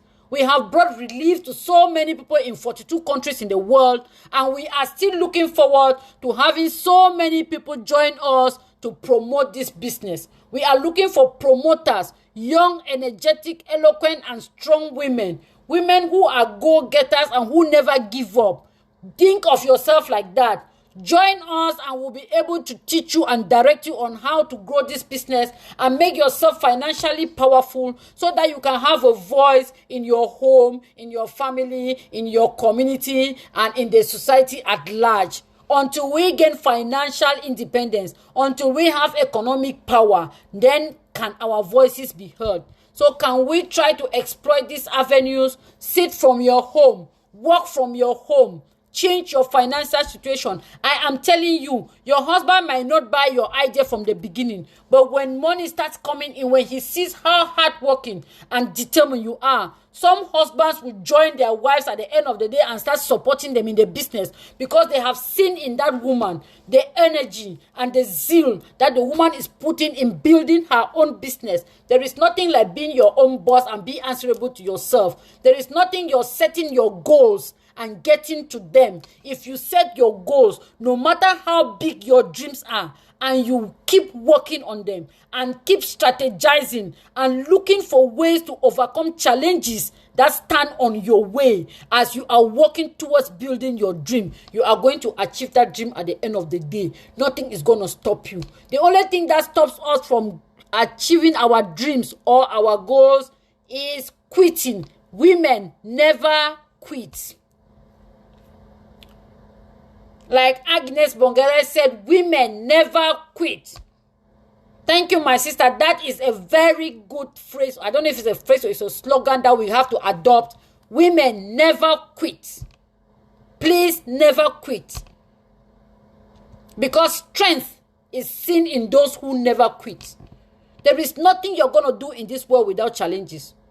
But the only way to be successful is never quitting. Look for ways, because there is always a solution. Where there is a will, there is a way. Look for solutions to overcome those challenges. Don't get defeated because you encountered a difficulty and then you just give up. No, you don't. If you fall 10 times, wake up 10 times and dust yourself and keep going. If you tried a strategy, it did not work, my dear, sit down and review that strategy and re-strategize and adopt another strategy. You are going to get a solution. You are going to get breakthrough. You're going to get a way to achieving whatever goals you have set for yourself. We who are in the diaspora, we can build a legacy for ourselves. So that when you get to that age when you cannot work in the diaspora, let me talk about the United States because that's where I am. We work 16 hours. There are people who work 24 hours. Believe you me. Every day. There are people who work 16 hours, 7 days a week. Believe you me. Even in winter, we are out there working. My dear, we wear out our body. We are wearing out our body. When we get to the age of 55 and 60, we don't even have the strength to go out again because we worked so hard that we have exhausted every little strength that we had in us while we were young. We can't even go out to work. So who is going to take care of your bills? Who is going to pay your bills? Are you going to live on the street? Your friend is not even going to take you in because she will be struggling to meet up with her own bills. Your mother will tell you are too big. Go out there. I have my own bills to take care of. So who? If you're lucky to have social security is $900. Let me just say $1,200. What can you do? It doesn't even pay your rent. How are you going to live? Have you ever thought about it? And you don't have the strength to go out there anymore. Have you ever thought about that? We can build a business by the side. We can build a business by the side. A business, now that we are still young and talented and healthy and strong. We have connections all over the world. We can interact with people all over the world. We can use that opportunity to build a business by the side, a side business. And build this business 2-3 years down the line. I'm telling you, you will not regret for having put time in that business. Because when that time comes when you have no strength to go out there and work like you are working now, your money will be bringing you money. You will have residual income coming in and you don't need to go out there to hit yourself. You'll be able to live the dreams, your life's dreams. You will be able, because when you are on retirement, what else do you need? Vacations, relaxations, taking care of your health and living the life that you want to live. Drive the car that you want to drive. Do whatever thing pleases you, but you can only do that when you have money. And how can you get that money? When you are on retirement and you don't have the strength. Start building now. Start building now. You are gonna see the difference. Start building now. And when you start building, never quit. When you make a decision to do something by the side, do not listen to people, because there are naysayers. They are your family members. They are your friends who will discourage you with every ounce of their being, who will tell you that you will not make it in that industry. They are your friends. The closest they are to you. They will tell you that you cannot make it. You don't have the ability to do it. Who told you you have the ability to do it? Now is the time to make the decision. Let's make the decision now.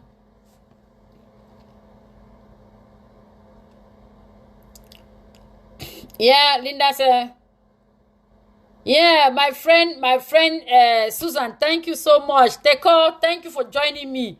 She says, fall and rise like me always. She is never giving up. If you know her, she is never giving up. She is never giving up. She's a fighter. I don't know what to say. I envy her.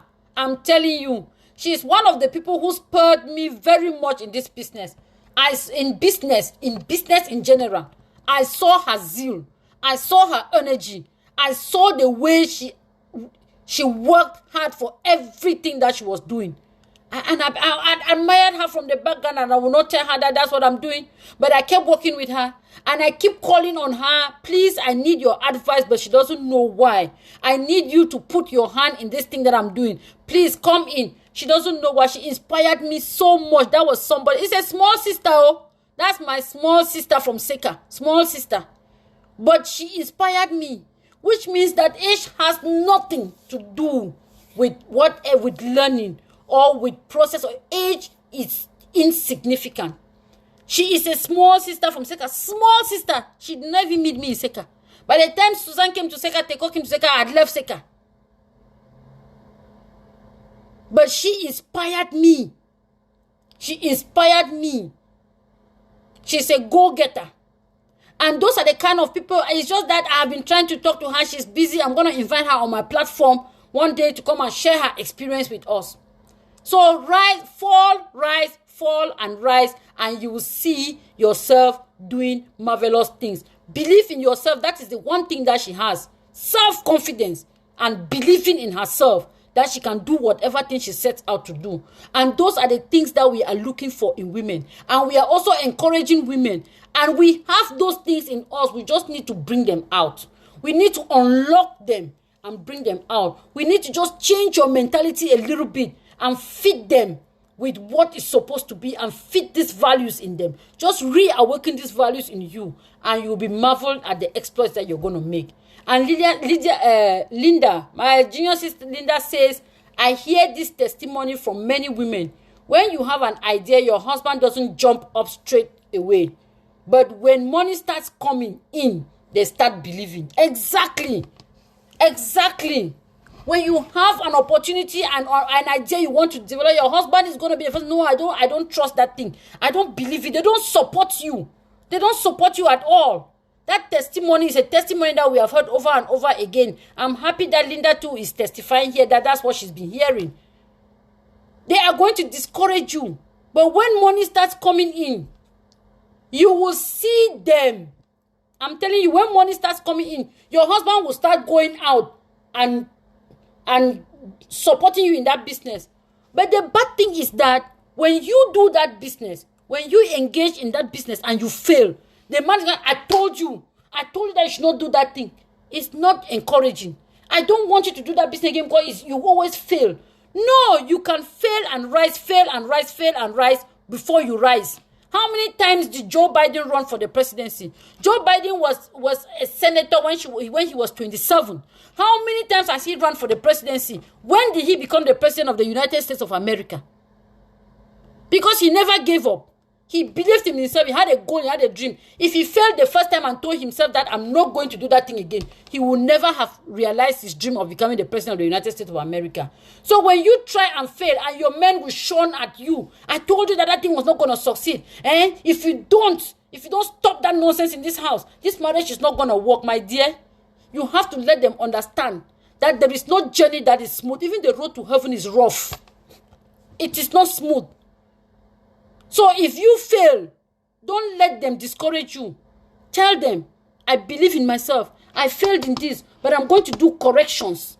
I'm going to look at where I failed and correct the things in the next business that I'm going to do. I'm going to be successful. And believe you me, you will be successful. You think all these successful people that we know here, like you thought Dangote became Dangote just by becoming Dangote in one day? Have you ever listened to his life story and his challenges? Do you know how many failures he had in life before becoming Dangote? So please, let us not be discouraged let us not be discouraged. When we fail, let's rise and continue doing what we are doing. When we succeed, our husbands will start supporting us. Oh yes, I just thought that you failed the first time. I thought that you were of no good. But now you're doing very good. Hey mama, can I have $500 from there? You give him $500. And the next day he sees you receiving $3,000. Where is that $3,000 coming from? From my business. Really?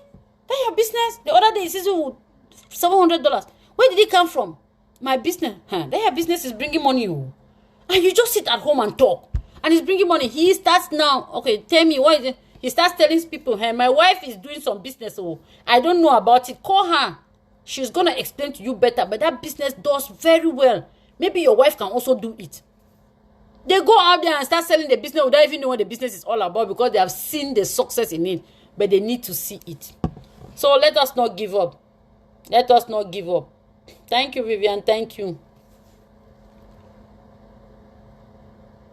I'm telling you, Aunt Phyllis, they said that when they see the money, he does not only start believing in that business, he starts referring to the business as his business. That was your business, but because you have been successful now, he doesn't only believe in it. He starts telling himself that he starts referring to it as my business. He tells his friend that that's my business like that. Now it becomes his business. It's not even your business anymore. You see, that is it. They claim all the good things, but the bad things, they push it to you. They push it to you. They don't give you the support you need, but we are strong enough to tell them that, you know what? I believe in myself. I can do this thing, and I'll keep doing it. Thank you, Ma. Thank you, Ma. Edith say, courage, women. encourage women. Thank you. Let us continue to encourage one another. Let's share this video. Thanks for your contribution. It has been a wonderful evening. The contributions have been very motivating and very inspiring. Let's continue to share this video. Let's share. Let's get to as many people as possible. Let's click the notification button. Thank you. I'm honored by your presence. All of you who took time, spent a minute with me on this platform. I am so very much, so very much happy and so very much appreciative. Please just share this video and let's touch as many lives. I come up every Saturday. 3 p.m. Eastern time. I hear it's 2 p.m. Central time. It's 5 p.m. Western time. And it's 8 p.m. Cameroon time. Please, always make it a point of duty to join me so that we can see how we can build women together. Please, if you have any topic of interest that concerns women and you want us to talk about it, please just send me a message on Facebook or on WhatsApp or call me and we can develop this topic together. Sometimes you think that you are listening to me and you also think that you have something very inspiring to share with the public. Please just get to me so that I can arrange with you and you can be my guest and we can share this information and we can impact as many lives as possible. Because the more voices we join together, the further we go. So please do not hesitate to join me on this platform. Vivian says it was very inspiring. Thank you, Amber. Thank you, my dear sister, for spending so much time. Thank you, Adeline, for clapping for me. Please, if you really want to join me on this platform, especially on Saturdays, and you have something to share to inspire the world or to touch somebody's life, just connect with me and I'll be able to have you as my guest. And together, as many voices as we can get together to empower the world, we'll be able to push and we'll get to places. Thank you so very much. If you are that woman who is listening to me and you're not doing anything, and you know that you want to do something and you just need because you think that you can't, because you're defeated and you think that you can't. Because I was talking to one of my friends. She's a successful lawyer in Cameroon. This lady is vibrant. She goes on to court. You see her pleading her cases with so much zeal and you see determination. And when I was talking to her, she's like, "Well, Ambo, I'm not like you. I cannot talk me like you." I said, "What do you mean you cannot talk like me? What do you mean I'm not like you? You are outgoing." I said, "What do you mean?" Because I am confused somewhere along the line. What do you mean? You are a successful lawyer out there. I see you pleading your cases in court, going everywhere you need to talk, and you're talking and say you are not like me. What is there in me? It's just, she doesn't believe that she can do it. She believes in herself as a lawyer, but she doesn't believe in herself talking to people. I did not get it. And I'm like, you're mistaken somewhere. You can get to this place. Please, come together. If you think that you want to do this, you want to just get an extra income by the side, there is nothing as important as building a business for yourself and being your own boss. You cannot beat that. The challenge must be great. Some people will tell you that I've tried so many times in this industry and I've failed. What did they do? Ask them. What did they do? What effort did they put? Some of them don't even know how the business functions. So how do you want to succeed in a business that you don't even know how it functions? Some of them don't even know what it takes to even grow the business. They will never even attend a training. They will never even attend a talk. They will never pick up a book to read. They are motivational speakers from all the successful people in this world out there telling people how to become financially independent, how to build their businesses by themselves. They will never take a minute to listen. Not to talk of investing $1 to acquire knowledge on how to build themselves. Yet they will tell you they failed. There are things that you need to do to become successful. Give me a call. I'm ready. I work 24/7 from the comfort of my home. So I am disposed and available. Give me a call and I'll be able to hold your hand and direct you on how to build this wonderful business. And besides, you'll be getting satisfaction because you'll be touching lives and you'll be putting smiles on people's faces who had lost hope. You will make people sleep who were unable to sleep, who have been unable to sleep for maybe weeks or years. You're going to bring relief to somebody who has been suffering from a pain with natural, organic, plant-based products. My company is called Phytoscience. And if you want to be a promoter in this business, if you want to join me so that we can together promote these products and make wealth for ourselves and secure our retirement with financial independence, give me a call. I'll be very ready to get to you. Thank you for listening. Thank you for being my audience today. Thank you for sharing your wonderful experiences with me. And please, I want to leave you with one word. Be a fighter. You don't need a godfather. It's an excuse. You don't need to come from a wealthy home. Those are excuses. You don't need to have an elder sister who was successful and rich. They are excuses. You don't need to belong to a group that is influential. Those are excuses. It doesn't matter where you come from. You can make it. It takes you and you alone. You can make it. Never give up. You know what? All these things I listed, I did not come from any. My family was poor. I did not have any support system. I did not have anybody guiding me. But I told myself that regardless of what it takes, I'm going to make something out of me.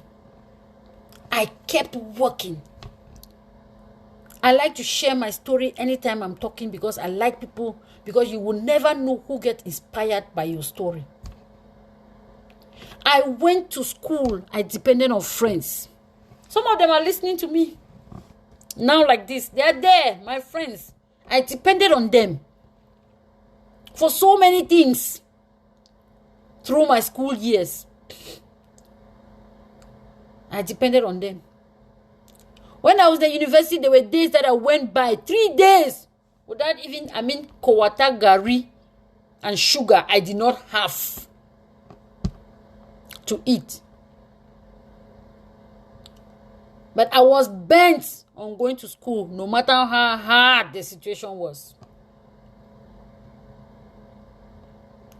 There were times that I went home on holidays, to the village on holidays, and my sisters would cry and say, please don't go back. And they tell my father, let her not go back. There's no money. She's over suffering. She cannot make it. Look at the way she looked. I said I was going to make it. I'll be fine. I went back. If I could try to pay my rent, I think my rent was 7,000 a month. My room. When I succeeded in paying my rent, I was the happiest. When I come back from the village, I come with my gari and everything. I'm happy because I can always take my water gari and sugar and drink. Sometimes I buy milk and put it inside and drink. Sometimes I buy pear and eat it. I was very happy. Sometimes I'll make hot water gari and fry egg. My friend Gwendolyn, I don't know if she's here listening. I didn't see her, but I used to fry egg and hot water gari and eat. And I'm happy. And I went through those challenges. And then sometimes along the line, you had some friends who came in and they started supporting you. And you could eat from a friend's place, and you could eat from a friend's place. And I even had friends who go as far as giving me money. Ambo, take this money and go and do your hair. Ambo, take this money and go and prepare something and eat. And because of the weather, I was not used to cold. I was always sick. I had that friend who would always say, give money to my other girlfriends who were also from Seka. Take this money and go and prepare food for Ambo, let her eat. I struggled through that, and then I graduated. And I said I was going to become a lawyer. So many people thought that I could not. Even my family members told me, lawyers is not for poor people, oh. It's for people who come from rich family. How are you going to navigate through the process? Where are you going to get money? You cannot become a lawyer. But I had told myself that I'll be one. I called a sister from Seka who was in a chambers in Douala. She had connection. She came from a rich family, from a better family than my family. She was from a wealthy family. she had connections and she was in the chambers. And I called her and I said, Mama, please, I just have my degree in Poya. I want to become a lawyer. She said, okay, come, I'll go and talk to my principal. And he will take you. She went and talked to her principal. The principal said, yes, Ambo, you can come. I started going to that chambers, and that's how I started struggling with that, my friend. All of us were struggling. We used to eat, I like to say, eat that place, wrong point. My office was at wrong point behind that petrol station. That building that was up there. People who knew me know that office. And right in front there like that, they call it tuno do. The women were preparing rice, cookie corn, cassava, and burning fish and everything. The day that we were lucky to have money to buy cookie from that place and cassava. We were lucky. We used to eat bread and coconut. We were lucky. We were happy. And we were happy. And we struggled. We wrote the bar exams and I passed. And I told myself, I'm going to work from the comfort of my home. I'm not going to work for any lawyer. I'm not going into any chambers as young as I was. I'm not going to work in any chambers and they'll be paying me 100,000 a month when I'm doing all the work there. And the money comes into the chambers and they're taking. I say, I will work from my home. If I make any money, it's my money. And my friend said, Amboy, you're not serious. You cannot work from your home. Who do you know? I said, I will work from my home. And I started working from, I stay home. When they call me police station, I rush. You remember I was doing stash in Douala? So when I was doing stash in that chambers, people had already known me. So many people had known me. Friends, classmates, they had known me. They have a problem at the police station. They call me. I go there and intervene. I come back with my 25,000, 50,000. It was my money. I started gradually. I refused to work for anybody. Gradually. I followed an accident. Somebody came and gave me an accident case. I followed an accident case, got 10% of it. The first thing I thought was buy a car for myself. I bought my car for myself. I started working from my car. My files were in my car. I would drive to everywhere from my car. And the business grew along the line. I could pay for my own office. And I got one room first where I divided into two. Secretary first, secretary, and then me. I worked there for over maybe 1 or 2 years or 3 years, and then I went into a bigger office. And I grew from strength to strength, struggling and making sure, determined, hard work, making sure that I do what I'm supposed to do because I told myself that I could do it. I kept struggling and I kept working. And you know what? No matter how difficult it is, we'll always have challenges. But if we stay steadfast, we are going to have a solution. And when I arrived in the United States, I made a decision to come to America. I arrived in the United States for the first time in the history of mankind with my luggages and bags, food and everything. I arrived at the airport at 12 midnight. There was nobody at the airport to pick me because I didn't even know anybody. I'm speaking English. The people don't understand what I'm saying. I see an American standing there, working at the airport. I went and I was trying to explain myself. He's never even listening. He's never even understanding. And he just walked away. I was frustrated with my luggages. I didn't know what to do. But I had to figure myself out standing there.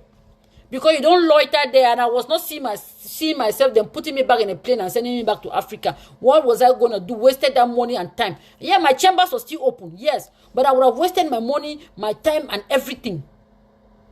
I had to figure myself out. I started figuring out. I saw somebody dressed like an African. I said, surely this is an African. I went there and I talked to him. He was well dressed. I know how African dress. I said, I just arrived and I want to go to a hotel. I don't know how to get there. The man said, okay, come and let me show you. He held my hand and went and showed me a phone. Said, this is a phone. Call here. These are hotels line here. I was seeing it there. I just thought that it was decoration. I had never seen that kind of a phone before. I thought it was just decoration. I thought I was just married at the airport. The airport was looking beautiful. I never knew that there was a phone right at my disposal and I didn't even know that it was one. I called. And then before I knew it, the hotel had to send a bus. They came and picked me up from the airport. And I went, I'm sure it was a 5-star hotel. I didn't even know. I had to go and sleep. I had to sleep and figure myself in the morning. All I needed at that time, first and foremost, the journey was very long and tiring. So I had to rest before I even figured out what I was going to do the next day. When I saw the bill, I'm like, okay, you're up to the tax. You can pay this bill. I slept. They came and gave me breakfast. I ate, enjoyed myself. And the lady was asking me, do you want Wi-Fi? I used my intuition to know what Wi-Fi was. I came from Africa. I came from Douala. Francophones call it Wi-Fi. How was I supposed to know that Wi-Fi is Wi-Fi? I used my intuition and I understood that that's what she wanted. And I'm like, okay, yeah, that's what I need. And they gave me Wi-Fi. I was able to interact and connect. And I went online and I started looking and I saw an organization that helped people who come to America and they don't have any place to go and they could help you for the time being. I picked my phone, I called that number and a white lady answered and that white lady came and took me to her house. From her house, she took me to, I stayed in the house for a while, for some days. I had to go out to work with her. She works in the community. We went to work. We went to church. We went to places without even knowing who she is. Nobody knows where I am. Anything could have happened to me in that house. I didn't even know the woman was coming to pick me up. Had I even known how dangerous America was at that time, I would not have even dared into following her to her house. That's how she went and arranged for one Chinese girl who lived with her too when she came. Now the Chinese girl had an apartment. She went and organized with that Chinese girl and the Chinese girl took me and they put me a mattress on the floor and I started sleeping on the floor and I was living with that Chinese girl. And that's how I started figuring out myself to where I am today. But if I had stayed in Cameroon thinking that I don't know anybody in America, who is going to pick me up at the airport? I don't have any number. Yeah, I had friends. I had family members, but I did not have anybody's number. I did not have anybody's number. So if I had stayed in Cameroon and kept thinking that, okay, who's going to pick me in America? What am I going to do? What next? What if I go to America and I get frustrated? How am I going to start life? I'm not a lawyer in America. I don't even speak English like the way they speak. How am I going to do it? If I harbored all those fears, I will still be in Cameroon today. I'm not saying that was a failure, it was a success story. But then, at one point in time, I wanted to take a change. I wanted to change because I took so many other things in consideration. And I thought that moving to the United States would at least foster my dreams or make me meet the challenges that I want to meet. And one of the reasons why I left Cameroon is not because I was not financially independent or I was not successful. But it was because I looked at the scenario. I looked at the way the economy was functioning. I looked at the political instability. I looked at the future of children who left from school. At that time, I was not even well-groomed enough. I had not any knowledge about financial independence that I have now and I'm trying to pass over to others. I looked at so many of my classmates who graduated from university and are not having a job. I look at my daughters who have graduated from university and they're staying in the house. There's nothing to do. And I look at my two small girls who are still small and I'm asking myself, what if something happens to me on the way? What becomes of these two children? I looked at everything and I saw no future, honestly. Because I did not know. I had no clue. You know, sometimes we learn. I did not have this knowledge of the financial independence that I have now. How to build your own business and work. I had that same conception that, multi-level marketing, that's a scam. They need to work. I had tried one and failed. I don't try the thing fail. What was I trying? I did not know what it was all about. I knew no rules and regulation. I don't know how it functioned. I had no clue. So how was I thinking that I was going to succeed? But now things are different. I have another understanding, education. I've learned so many things. I have paid for knowledge. I have amassed knowledge free over the internet. I have groomed myself, and I'm trying to pass over this knowledge to others who can make use. Not everybody can come to the United States. I'm just saying that it's a dream, and though that is the way I did it, I'm saying so that you understand that I did not have anybody to support me. I was not looking at the challenges ahead. I just embarked on that journey, knowing that when I get to those stumbling blocks, I will look for a solution to overcome them. And that's what happened. I got to the stumbling blocks. When I was at the airport, there was a stumbling block. I looked for a solution. When I got to the hotel, I needed to get out into the society. I looked for a solution. And that's how I kept looking for solutions till today. So I'm saying that when you want to embark on a journey, Don't look at the challenges that you face ahead. Don't look at the stumbling blocks that you meet ahead. Just get into it. Once you get started, you will be so much motivated to look for ways to overcome all the challenges that you meet on your way. So as we are passing over this message and disseminating information, so I was looking at all of those things and I was saying to myself, I think my children will have, from what I read and from what I had learned from school and read, all of us know that America is promised land. That is what you know when you're in Africa. That's what you know. And I was like, okay, my children are going to get a better future if they get to America. So I'll better go there and pave the way for them so that tomorrow, even if I'm not there, if they come to America, they can become better and take care for themselves. That was my thinking at that time. And that's what I thought. And that's why I embarked on that journey. Because I had a goal, which was to make sure that my children become financially stable at the end of the day. But I came to America, I have learned so many things, and that even in Africa, even where we are, if we learn financial freedom, we can become financially stable. There are people, I invited one of our very successful ladies in Cameroon who is into multi-level marketing, because she had gone a step ahead to learn financial independence, how to grow her business, develop herself internally and externally, spend money to develop herself, and she is very successful in Cameroon. The month that she does not make 5 million in Cameroon, she has not made money. But she started like you and I, and she has been in this industry for over 16, 18 years. And she has been working. Today she goes on retirement, she has nothing to regret because residual income will come in on a daily basis. Now I have the knowledge and I'm trying to share so that we can continue to impact as many lives as possible. And I also try to touch the girl child because of my background knowledge of what I am as a profession. I think that it is only my duty, it is also my duty to give back to the society just by educating them and seeing how together we can come as a force and make this place a better place for you and I, and for our children and our children's children. So thank you for watching. Stay motivated. Stay encouraged. The last word I'm sending out for everybody who is listening, women, if you are here and you are listening,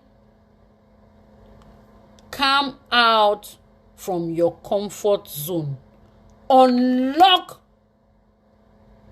those skills. Unlock those talents that God has given us. Don't you ever quit.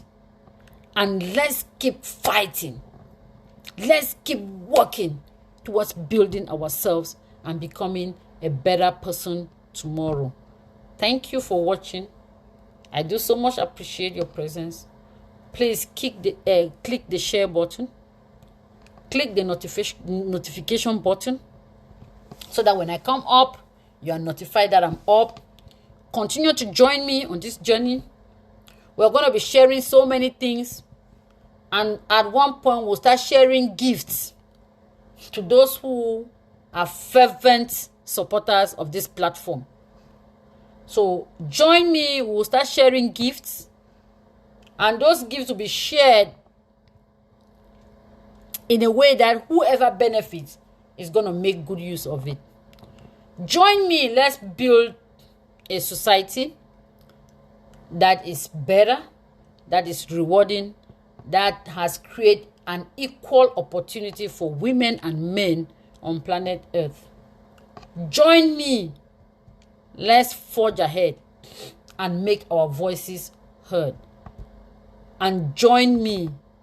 Let's continue to build a stable and financial lifestyle for ourselves and prepare for a wonderful and well-planned retirement life. Thank you for watching. Have a blessed day and share. See you next week, Saturday, same time. I will be honored to be with you again. Thank you and Have a blessed evening. Bye-bye. Thank you, Adeline. Thank you, Aunt Phyllis. Thank you. I love you all. Bye-bye. Share. I love you all. Don't forget to send your topics to me so that we can work on them together. Thank you.